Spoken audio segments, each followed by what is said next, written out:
Começa aqui o Giro pelos Tribunais. Os principais julgamentos do dia. As decisões do Poder Judiciário.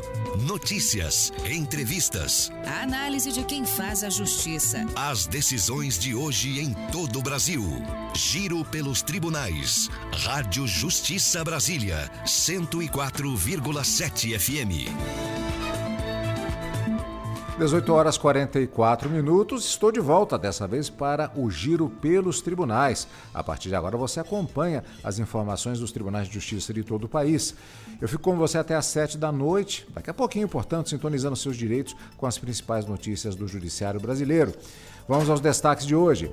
O plenário do Supremo Tribunal Federal analisa se a eleição suplementar para governador e vice-governador do estado do Rio de Janeiro deve ser de forma direta ou indireta.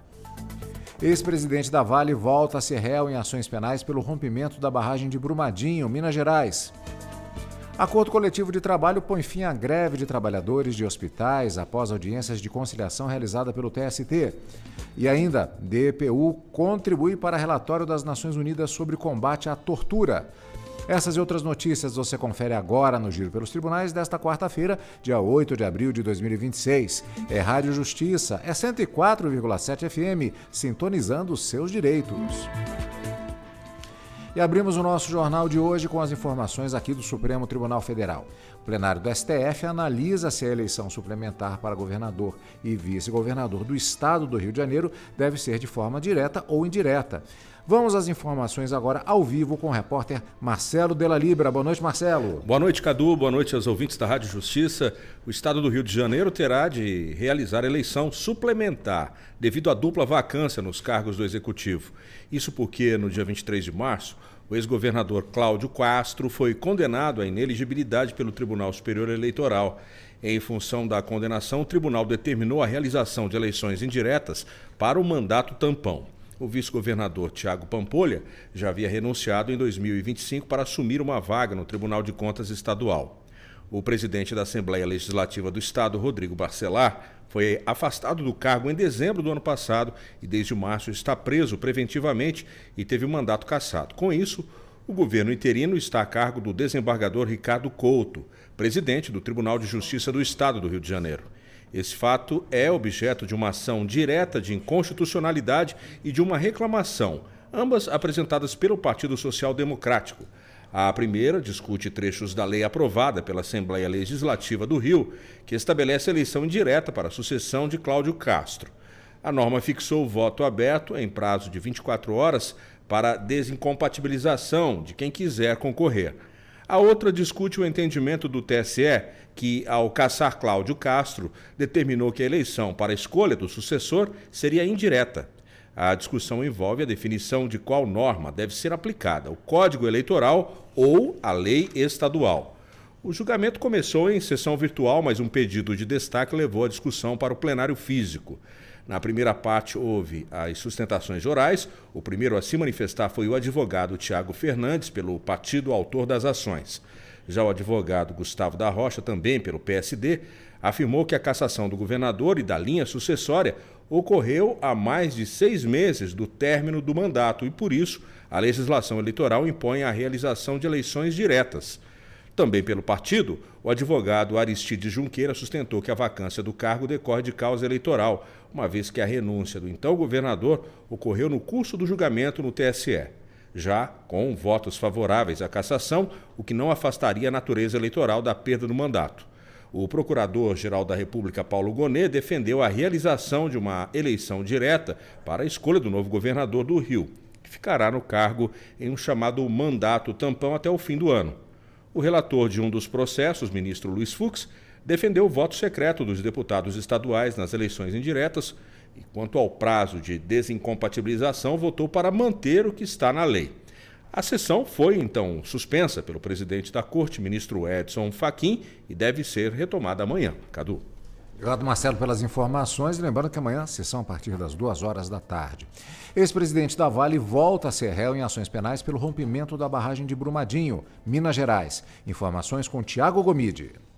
A sexta turma do Superior Tribunal de Justiça decidiu reabrir as ações penais contra o ex-presidente da Vale, Fábio Schvartzman, relacionadas ao rompimento da barragem de Brumadinho, ocorrido em 2019. A decisão foi tomada por maioria e acolheu o recurso do Ministério Público Federal, que defendeu a existência de indícios mínimos para o prosseguimento da ação penal. O desastre resultou em 270 mortes e gerou graves danos ambientais. Schvartzman foi denunciado por homicídio qualificado e crimes ambientais.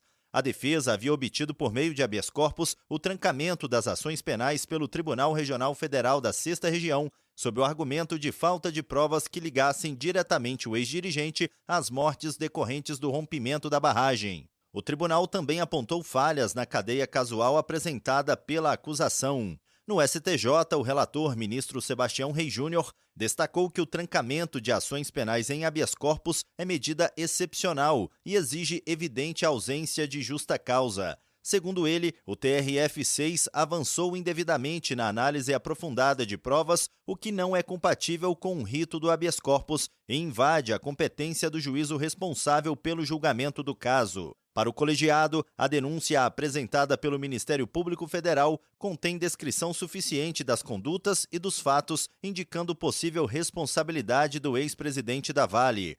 O relator ressaltou que a posição de liderança de Schvartzman e a atuação na gestão de riscos da empresa são elementos que justificam a continuidade da ação penal. Com a decisão, o processo volta a tramitar na Justiça Federal em Belo Horizonte. Do Superior Tribunal de Justiça, Tiago Gomide. 18h50, vamos agora ao Tribunal Superior do Trabalho. Acordo coletivo de trabalho põe fim à greve de trabalhadores de hospitais após audiências de conciliação realizadas pelo TST. Os detalhes com o repórter William Nascimento ao vivo. Boa noite, William. Boa noite, Cadu, e também aos nossos ouvintes. A greve da Empresa Brasileira de Serviços Hospitalares, a EBSER, agora HU Brasil, chega ao fim após 10 dias de paralisação. Movimentos sindicais que representam cerca de 54 mil trabalhadores e trabalhadoras de 45 hospitais universitários federais no país chegaram a um consenso com representantes da estatal agora à tarde. Entre as reivindicações da categoria, o reajuste de salários dos empregados a partir do dia 1º de junho desse ano, com percentual correspondente a 100% do INPC, para compensar as perdas do poder de compra por conta da inflação. Em relação aos dias parados, metade será abonada e o restante dos dias serão compensados. O acordo coletivo foi homologado pelo presidente do Tribunal Superior do Trabalho, ministro Vieira de Mello Filho, durante a audiência de conciliação. 18h51, vamos agora à Defensoria Pública da União. DPU contribui para relatório das Nações Unidas sobre o combate à tortura. Ademar Rodrigues. A Defensoria Pública da União foi citada no relatório especial das Nações Unidas sobre tortura e outros tratamentos ou penas cruéis, inumanas ou degradantes. O documento, assinado por Alice Jill Edwards, relatora especial das Nações Unidas, inclui a Carta dos Direitos de Vítimas e Sobreviventes, construída a partir das experiências e vozes de pessoas de diferentes partes do mundo. O relatório menciona nominalmente a DPU como instituição nacional independente que contribui com o trabalho da relatora. Também destaca a participação de sobreviventes e de organizações lideradas por essas pessoas que enviaram contribuições. Coordenador do Grupo de Trabalho Pessoas em Situação de Prisão da DPU, o Elmo Edson Nunes Rodrigues, afirma que o relatório contempla diversos pontos defendidos pela Defensoria Pública da União por meio do grupo de trabalho, com base na experiência prática de atuação no sistema penitenciário brasileiro. Da Defensoria Pública da União, Ademar Rodrigues. O prazo para inscrição na audiência pública do STF sobre atuação e taxa de comissão de valores imobiliários termina às 23h59 desta quarta-feira, 8 de abril, ou seja, hoje. Convocada pelo ministro Flávio Dino, a audiência vai discutir mudanças trazidas pela Lei 14.317 de 2022, questionadas na ação direta de inconstitucionalidade 7791. Os interessados devem se inscrever por e-mail, indicando representantes e os pontos que pretendem abordar. Cada expositor terá até 15 minutos de fala. O evento será realizado no dia 4 de maio, das 14 às 19 horas, com transmissão pela TV Justiça, Rádio Justiça e YouTube do STF. O objetivo é reunir contribuições técnicas sobre a arrecadação da taxa, a eficiência da CVM e possíveis falhas estruturais e operacionais do órgão regulador. Vamos agora ao Tribunal de Justiça do Estado de Santa Catarina. Judiciário catarinense convoca candidatos habilitados no processo seletivo de juiz leigo indenizado. Vamos às informações com Marcelo Fernandes. Boa noite, Marcelo. Boa noite, Cadu. Boa noite a todos que estão nos acompanhando. A Diretoria de Gestão de Pessoas do Tribunal de Justiça de Santa Catarina abriu prazo para que candidatos habilitados no processo seletivo de juiz leigo indenizado manifestem interesse em assumir vagas na função. As inscrições abertas na última segunda-feira seguem até o próximo dia 10, exclusivamente por meio de envio de correspondência eletrônica. Os editais de convocação foram publicados no Diário da Justiça na última segunda-feira. São ofertadas 43 vagas destinadas a candidatos na lista de ampla concorrência, 14 vagas destinadas a candidatos na lista de cotas para negros e 3 vagas destinadas a candidatos na lista de cotas para pessoas com deficiência. Os candidatos habilitados são os aprovados no certame regido pelo edital 39 deste ano. A atuação dos juízes leigos indenizados será integralmente remota, sem definição prévia dos locais de exercício que serão indicados oportunamente pela administração do Tribunal Catarinense. Ainda conforme as regras, a nomeação obedecerá rigorosamente à ordem de classificação dos candidatos habilitados. A ausência de manifestação dentro do prazo estipulado será considerada como recusa à vaga e produzirá os mesmos efeitos de uma desistência expressa.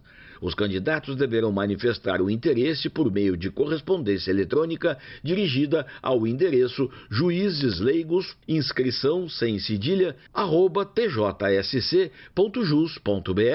até este dia 10 de abril. É isso então, Cadu. Eu volto com você aí nos estúdios em Brasília. Obrigado, Marcelo. Exposição Replantando Vida destaca a ressocialização e preservação ambiental no Rio de Janeiro. Agora é o Marcelo Della Libera. O Tribunal de Justiça do Rio de Janeiro abriu hoje a exposição do programa Replantando Vida. O evento faz parte da primeira Semana da Cultura no Sistema Prisional, promovida pelo Conselho Nacional de Justiça em parceria com outras instituições. Durante toda a semana, serão realizadas ações culturais, educativas e de promoção da saúde.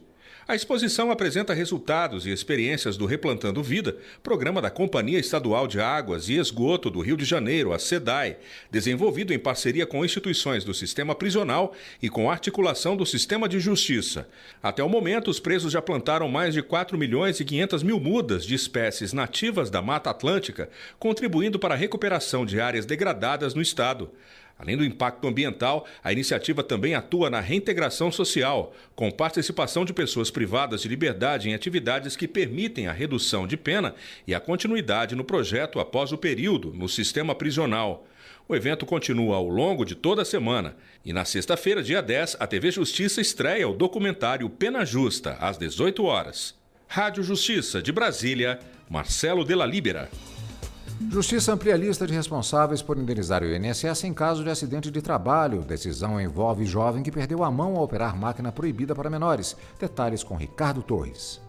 Uma decisão inovadora em primeira instância. O custo de um auxílio de acidente vitalício pago pela Previdência Social a um estagiário que teve a mão amputada terá que ser assumido por 3 responsáveis. A pedido da Advocacia Geral da União, a Justiça determinou que o empregador, o sócio-administrador da empresa e a intermediadora de estágios terão que ressarcir o INSS. Pela lei de estágio, a empresa intermediadora tem que fiscalizar atividades desempenhadas pelo estudante. O sócio-administrador, que também supervisionava o estágio, foi responsabilizado por imprudência e negligência ao permitir que o adolescente operasse máquina industrial de grande porte. Isso afronta a Constituição e o Estatuto da Criança e do Adolescente, o ECA. Em 2010, o jovem, de 17 anos na época, atuava formalmente como estagiário e sofreu o acidente em Guarulhos, na Grande São Paulo, ao limpar uma máquina injetora de plásticos. Além do auxílio acidente, os responsáveis vão ter que devolver os valores pagos a título de auxílio-doença durante o período em que o trabalhador ficou afastado.